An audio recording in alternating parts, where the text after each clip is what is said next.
कबे आवे वो कबे आवे रे सावन के पानी,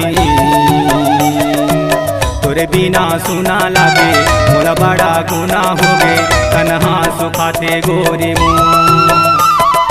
हाय रे गोरी तन्हा सुखाते रानी कब छाबे रे भादो के बादल, हृदय माँ कर दे चिन्हा मोर संग मिला ले बइहा, जीवरा तरसत है राजा मोर। हाय रे राजा जीवरा तरसत है राजा मोर।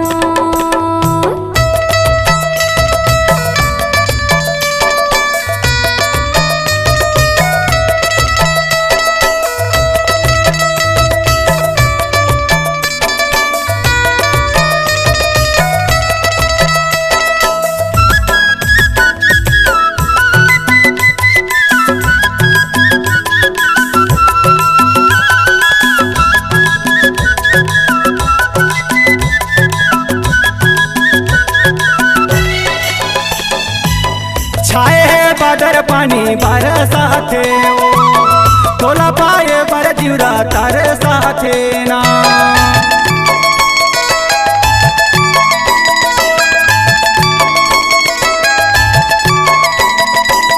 छाए है बादर पानी बरसाते ओ, तोला पाए बर जीवरा तरसाते ना। कबले तय मोला तरसाबे वो सावन के पानी, बिना सुना लागे मोला बड़ा गुना हो गे, तन्हा सुखाते गोरी मोर। हाय रे गोरी तन्हा सुखाते रानी मोर।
मोर संग मिला ले बइहा, जीवरा तरसत है राजा मोर।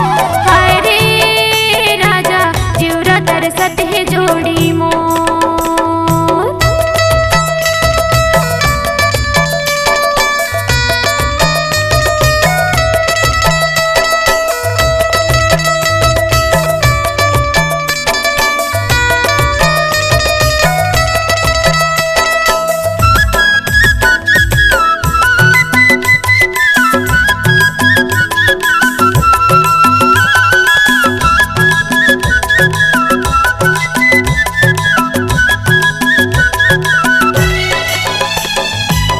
भितर के पिराला बतावा तोला का, हेर के करे जाला दिखावा तोला का।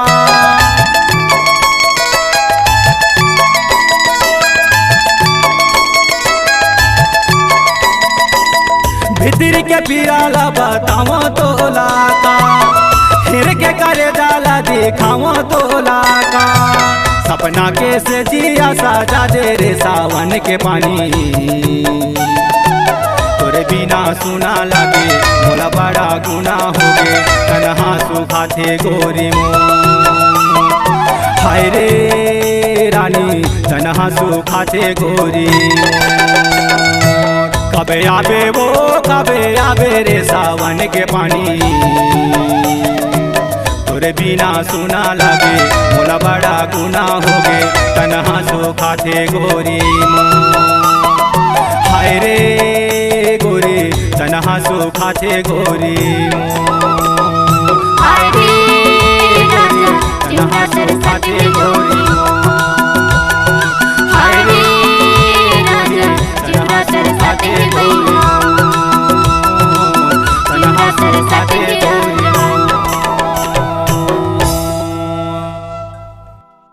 सुरभि छत्तीसगढ़ी लोक कला मंच, सूरज के जोत, ग्राम मौहारी पुष्पराजगढ़, अमरकंटक जिला अनूपपुर की शानदार प्रस्तुति। गायक अमरपाल पोड़ते, गायिका हेमा देवी की मधुर आवाज में। कार्यक्रम हेतु संपर्क करें। हमारा संपर्क नंबर है 8959749668।